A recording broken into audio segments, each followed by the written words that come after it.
ദൈവനാമത്തിന് മഹത്വമുണ്ടാകട്ടെ. സഹോദരങ്ങളെ, ഈ ലോകം വിട്ടുപോകുന്നതിനെക്കുറിച്ച് നാം എല്ലാവരും ചിന്തിക്കുന്നത് നല്ലതാണ്. ഒരു ദിനം ദൈവം മറ്റൊരു ലോകത്തേക്ക് നമ്മെ വിളിക്കും. ഒരു നല്ല മനുഷ്യൻ ഈ ലോകത്തിൽ നിന്ന് പോകുമ്പോൾ അവൻ വിശ്രമത്തിലേക്ക് പ്രവേശിക്കുന്നു. ആ വിശ്രമം സന്തോഷകരമായ പുനരുത്ഥാനത്തിൽ അവസാനിക്കും. ഇയ്യോബ് 14 അധ്യായം വായിച്ചാൽ മനുഷ്യൻ ഒരു കൂലിക്കാരനെ പോലെ വേല ചെയ്ത് വിശ്രമിക്കേണ്ടതാകുന്നുവെന്നും അവൻ അഴുകിപ്പോയാലും ഉണങ്ങിപ്പോയാലും വെള്ളത്തിൻ്റെ ഗന്ധം കൊണ്ട് കിളിർക്കുകയും ഒരു തൈ പോലെ വീണ്ടും കിളിർക്കുകയും ചെയ്യുമെന്ന് പറയുന്നുണ്ട്.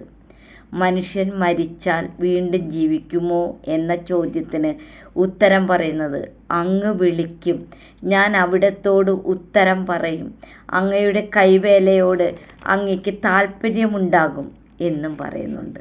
അതായത് ജോബ് പുനരുത്ഥാനത്തെ മുൻകൂട്ടി കണ്ടിട്ടുണ്ട്. ദൈവത്തിൻ്റെ ആത്മാവ് ജോബിന് അത് വെളിപ്പെടുത്തിയിരുന്നു. കഷ്ടങ്ങളിൽ പിടിച്ചു നിൽക്കാൻ ആ പ്രത്യാശ ജോബിന് കരുത്തേകി. ദാനിയേൽ 12 അധ്യായം 2-3 വാക്യങ്ങൾ ശ്രദ്ധിക്കൂ. നിലത്തെ പൊടിയിൽ നിദ്ര കൊള്ളുന്നവരിൽ പലരും അന്ന് ഉണരും. ചിലർ നിത്യജീവനായും ചിലർ ലജ്ജയ്ക്കും നിത്യനിന്ദയ്ക്കുമായും ഉണരും. എന്നാൽ ബുദ്ധിമാന്മാർ ആകാശമണ്ഡലത്തിൻ്റെ പ്രഭ പോലെയും അനേകരെ നീതിയിലേക്ക് തിരിക്കുന്നവർ നക്ഷത്രങ്ങളെപ്പോലെയും എന്നും എന്നേക്കും പ്രകാശിക്കും. ദാനിയേലിലൂടെ നമുക്ക് ലഭിച്ച പുനരുത്ഥാനത്തിൻ്റെ പ്രവചനമാണിത്. മരിച്ചവരെ തിരികെ ഒരു ജീവിതത്തിലേക്ക് കൊണ്ടുവരുന്ന ദൈവത്തിൻ്റെ പ്രക്രിയയാണ് പുനരുത്ഥാനം. ദുഷ്ടന്മാർ ആരും അത് തിരിച്ചറിയുകയില്ല എന്നും ബുദ്ധിമാന്മാർ അത് ഗ്രഹിക്കുമെന്നും ഈ അധ്യായത്തിൽ രേഖപ്പെടുത്തിയിട്ടുണ്ട്. 12:13 പറയുന്നത് കേൾക്കൂ. നീയോ അവസാനം വരുവോളം പൊയ്ക്കൊള്ളുക. നീ വിശ്രമിച്ച് കാലാവസാനത്തിൽ നിന്റെ ഓഹരി ലഭിക്കുവാൻ എഴുന്നേറ്റ് വരും. ഈ ഭാഗം നമുക്ക് നൽകുന്ന പ്രവചനം മരണത്താൽ ഒരു വിശ്രമവും പിന്നീട് ഒരു പുനരുത്ഥാനവുമാണ്. യെശയ്യാവ് 26:19 കേൾക്കൂ. അവിടുത്തെ മൃതന്മാർ ജീവിക്കും, എൻ്റെ ശവങ്ങൾ എഴുന്നേൽക്കും. പൊടിയിൽ കിടക്കുന്നവരെ ഉണർന്നു ഘോഷിക്കുവിൻ. നിന്റെ മഞ്ഞ് പ്രഭാതത്തിലെ മഞ്ഞുപോലെ ആയിരിക്കുന്നു. ഭൂമി മരിച്ചവരെ പുറന്തള്ളുമല്ലോ. ഇവിടെയും മരിച്ചവരെ പുറന്തള്ളുന്ന ഒരു ദിനമുണ്ടെന്ന് പ്രവചിക്കുന്നു. സങ്കീർത്തനം 71:20 കേൾക്കൂ.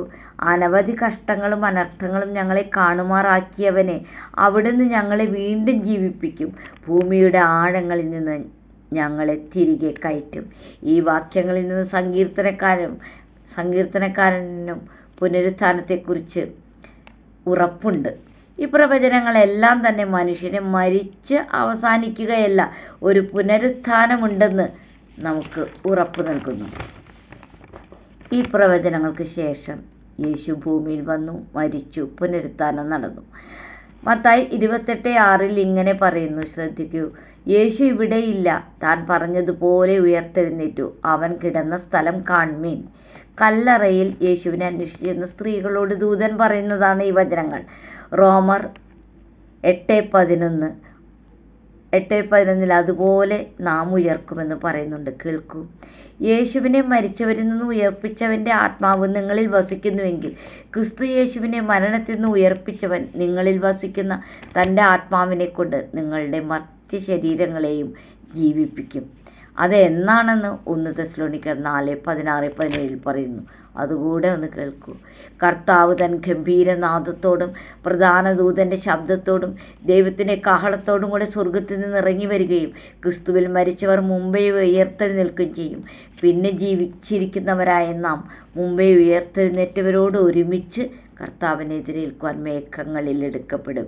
ഇങ്ങനെ നാം എപ്പോഴും കർത്താവിനോടുകൂടെ ഇരിക്കും.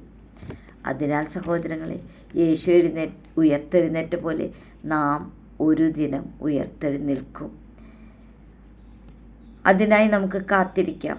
ഈസ്റ്റർ ആഘോഷിക്കുന്ന ഈ വേളയിൽ ആഘോഷങ്ങളിൽ മാത്രം നിൽക്കാതെ യേശു ഉയർത്തെഴുന്നേറ്റ പോലെ നാമും ഉയർത്തെഴുന്നേൽക്കുമെന്ന പ്രത്യാശയോടുകൂടെ നമുക്ക് ജീവിക്കാം.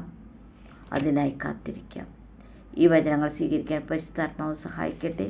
ദൈവമേവരെയും സമൃദ്ധമായി അനുഗ്രഹിക്കട്ടെ.